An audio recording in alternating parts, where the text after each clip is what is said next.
There's a kind of slow death that doesn't look like dying at all. It looks like responsibility, like wisdom, like knowing how the world works and making sensible decisions accordingly. It looks like the life of someone who has learned, through experience, through watching others fail, through the accumulated weight of good advice from people who meant well, to be careful, to be realistic, to not reach too far, risk too much, want too loudly. It looks from the outside like a perfectly functional life, and from the inside, on most days, it feels tolerable, safe, managed, under control. And then something happens.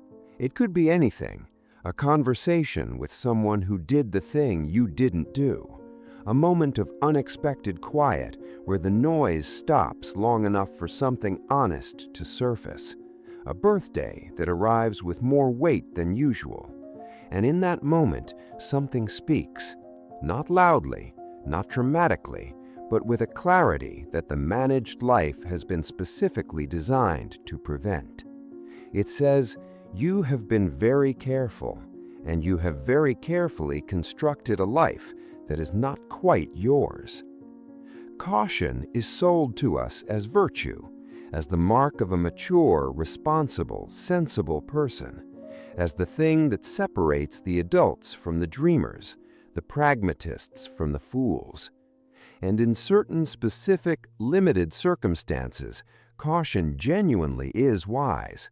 Nobody is arguing for recklessness, but there's a version of caution, the kind that becomes a lifestyle, a permanent orientation, a way of being in the world that is not wisdom. It is the systematic elimination of everything that would require you to actually be alive. The slow, careful, socially approved dismantling of your own potential. And the genuinely terrifying thing about it, the thing that makes it arguably more dangerous than any of the risks it protects you from, is that it doesn't feel dangerous at all. It feels safe, right up until it doesn't. This is about that. Here is the fundamental cognitive error at the heart of excessive caution: the assumption that not acting is a neutral choice, that when you decline to take a risk, you have successfully avoided risk, rather than simply chosen a different one. This is wrong, and the wrongness of it compounds over a lifetime in ways that are genuinely devastating once you see them clearly. Every choice not to act is itself a choice with consequences. The relationship you didn't pursue, the career change you kept postponing, the creative project you protected from the world by never actually making it, the conversation you avoided because the potential discomfort seemed too high. Each of these is not the absence of a decision. It is a decision, and it has outcomes, real, lived, cumulative outcomes that shape the trajectory of your existence just as surely as any more visible risk would have. The person who stays in the wrong job for 10 years to avoid the uncertainty of changing it has not avoided risk. They have chosen the risk of arriving at 50, having spent a decade of irreplaceable time on something that was never theirs. The person who never starts the thing they actually care about in order to protect themselves from potential failure has not avoided the pain of failure. They have chosen the quieter, longer, more diffuse pain of never having tried, which is a different kind of failure, and, for most people, considerably worse. Nietzsche had a way of cutting through comfortable illusions about safety.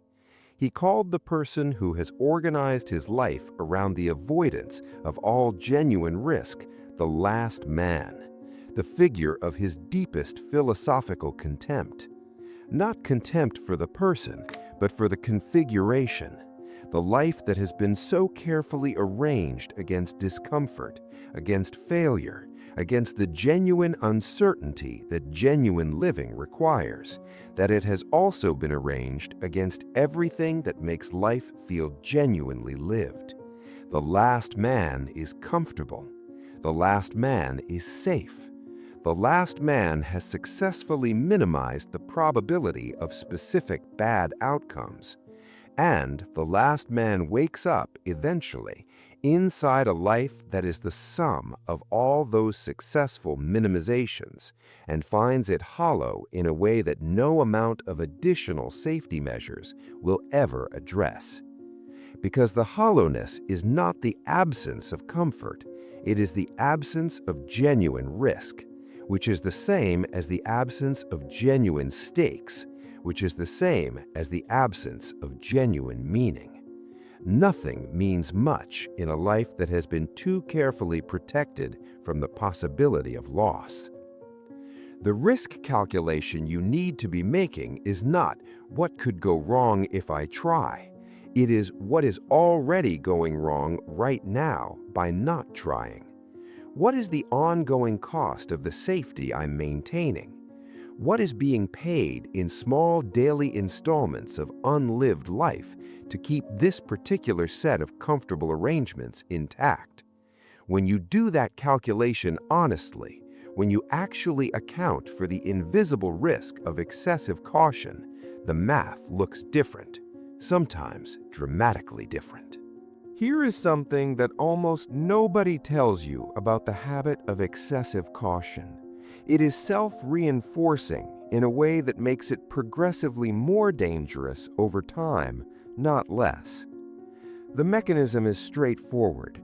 Every time you choose the safe option over the genuine one, two things happen simultaneously. First, you avoid the specific discomfort you were trying to avoid.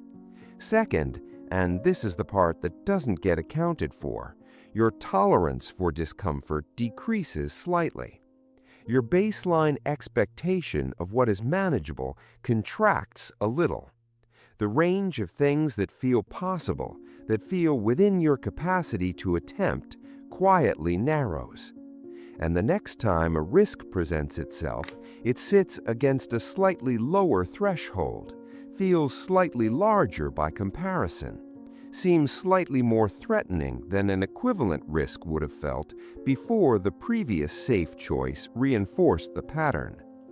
This compounding is invisible in any single instance.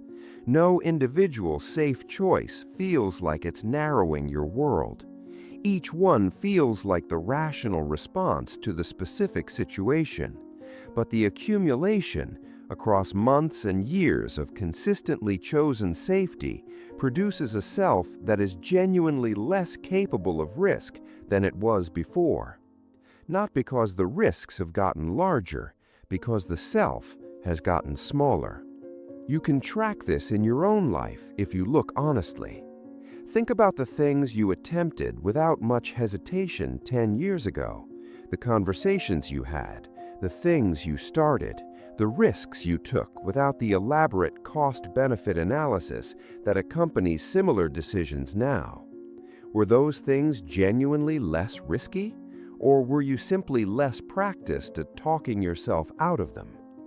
Nietzsche called this the atrophy of the will. The will, not willpower in the shallow sense, but the deeper capacity to want something and move toward it through genuine uncertainty, is a muscle. It develops through use and deteriorates through consistent non-use. The person who has spent years consistently choosing safety has been consistently not using it. And the will that atrophies is not just the will toward specific goals. It is the general capacity for genuine self-directed action, the ability to want something and trust yourself to pursue it regardless of the outcome. This is why the cautious person often finds as the years accumulate that the thing they were protecting themselves for, the right moment, the sufficient security, the adequate preparation, never quite arrives. It isn't that the circumstances never improve. It's that the capacity to act regardless of circumstances has been so thoroughly undermined by the practice of waiting for better ones that acting feels perpetually impossible. The only way out of this compounding is deliberate reversal, not recklessness, not the sudden abandonment of all discernment in a reactive swing away from excessive caution. The deliberate, consistent, patient practice of choosing genuine engagement over safe avoidance in specific, manageable increments, of rebuilding the tolerance for uncertainty from the point where it currently is, rather than from the point where you wish it were.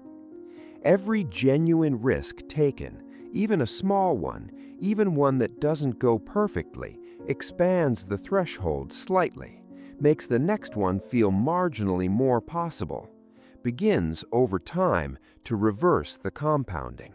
This is not quick work, but it is the only work that addresses the actual problem rather than its symptoms. Here is the thing underneath the thing. The real engine of excessive caution that almost never gets named directly, because naming it requires a degree of honesty that is genuinely uncomfortable. Most people who tell themselves they're being cautious because they're afraid of failure are not, at the deepest level, afraid of failure. They are afraid of being witnessed in the attempt, of having tried something that mattered to them and having the trying be visible, the effort, the earnestness, the genuine investment, and then having that visible earnestness be met with failure, with mockery, with the specific social pain of having wanted something openly and not gotten it. Failure that nobody saw is genuinely easier to carry than failure that was public. And the calculation that excessive caution is often making, underneath the language of pragmatism and risk assessment, is the calculation of social exposure. The attempt not taken is the attempt that cannot be publicly judged. The project not started cannot be publicly criticized. The position not taken cannot be publicly found wanting. The safe life is, among other things, a life with limited social exposure, and that is part of its appeal, probably more of its appeal than most cautious people would be comfortable acknowledging. Nietzsche saw this clearly and called it intellectual cowardice in its broadest form.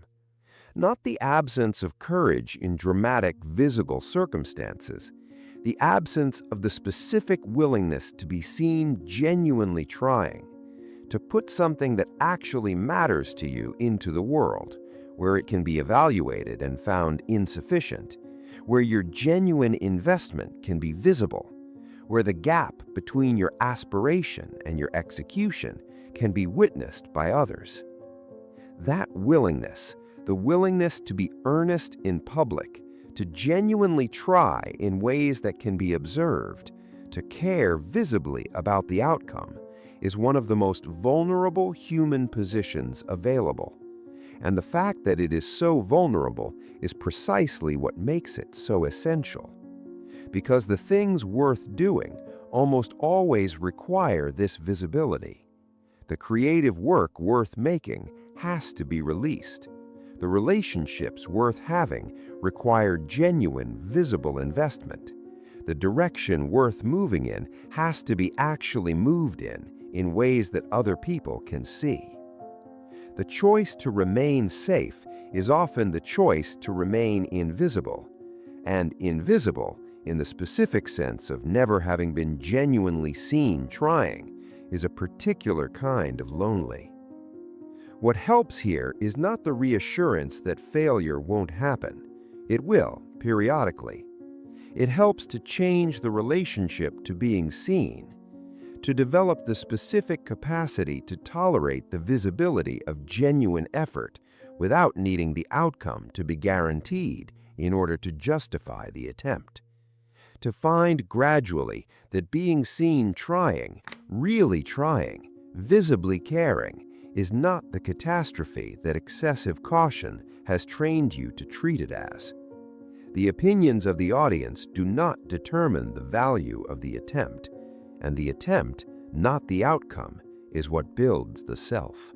One of the most persistent illusions that excessive caution maintains is the illusion that the safe choice actually produces safety, that the stable job is stable, that the known path is known, that the carefully managed life has genuinely reduced the fundamental uncertainty of existence to manageable levels. It hasn't. And the knowledge that it hasn't, which most people carry somewhere beneath the carefully maintained surface of their managed life, is itself a significant source of the anxiety that excessive caution is supposed to prevent. The ground was always uncertain, has always been uncertain. Every security you've constructed is constructed on the same fundamental instability that the risk you avoided would have required you to confront directly. The difference is not between a stable life and an unstable one. It is between a life that has made the instability explicit, that has acknowledged it, worked with it, developed a genuine relationship with uncertainty as a permanent feature of existence, and a life that has maintained the story of stability, while the instability operates underneath, unacknowledged. The second kind of life does not actually have less anxiety. It has the same anxiety, plus the additional weight of the management required to keep the story of safety intact. Nietzsche called the confrontation with this fundamental uncertainty one of the prerequisites of genuine philosophical maturity.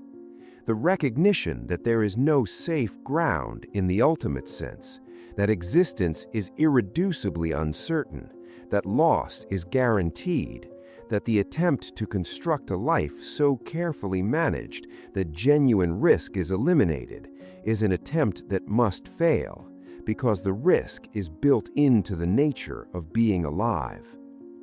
This recognition is not cause for despair. It is cause for a completely different orientation to risk. If the uncertainty is permanent regardless of what you choose, then the question is not how to avoid it. The question is what you want to be uncertain about. Which risks do you want to be alive in? What uncertainties are worth the anxiety they produce because they are connected to something genuinely yours? The person who has accepted the fundamental uncertainty of existence, not as defeat, but as reality, stops spending their energy maintaining the fiction of safety, and the energy that was being consumed by that maintenance becomes available for something considerably more interesting, the actual direction they want their actual life to move. Everything that excessive caution is built on ultimately rests on a single, largely unexamined assumption, that the current moment is not the right one, that the time to take the genuine risk, to make the genuine attempt, to actually live the life that's been postponed, is coming, is approaching, is almost here, just not quite yet. This assumption is the most quietly devastating thing about the excessively cautious life, because it is almost always present, the waiting, the preparation for a future moment that will be more ready, more resourced, more secure, more appropriate than this one. The perpetual deferral of genuine living to a version of circumstances that never quite arrives, because the circumstances are not the actual obstacle. The actual obstacle is the pattern itself, the habituated waiting, the practiced preference for potential over actual, for the unlived life that is still full of possibility over the lived one that has had to confront its limitations.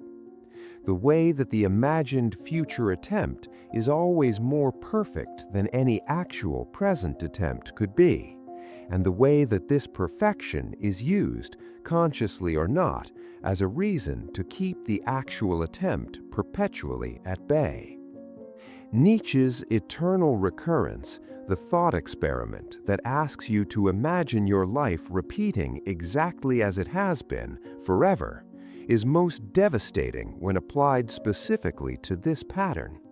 Imagine that every instance of waiting for the better moment, every deferral of the genuine attempt, every safe choice made in anticipation of a future risk that somehow will be more appropriate, imagine all of that repeating infinitely.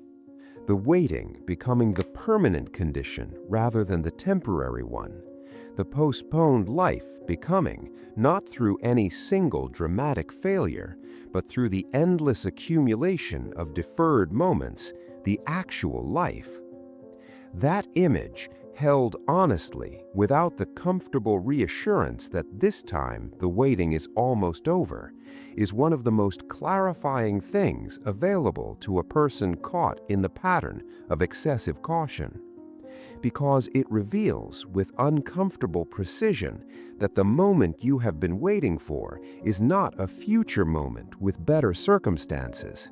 It is this one, with these circumstances, with this level of preparation, this level of security, this level of certainty about the outcome.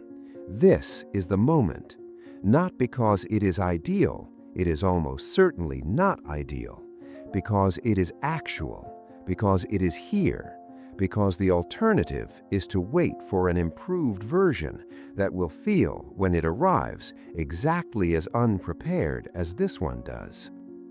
The genuine attempt made now, imperfect, under-resourced, uncertain of outcome, is infinitely more valuable than the perfect attempt maintained in perpetual potential, because the potential, however rich, produces nothing. The attempt, however imperfect, produces the only thing that actually matters, the experience of having been genuinely alive in the direction of something that was yours.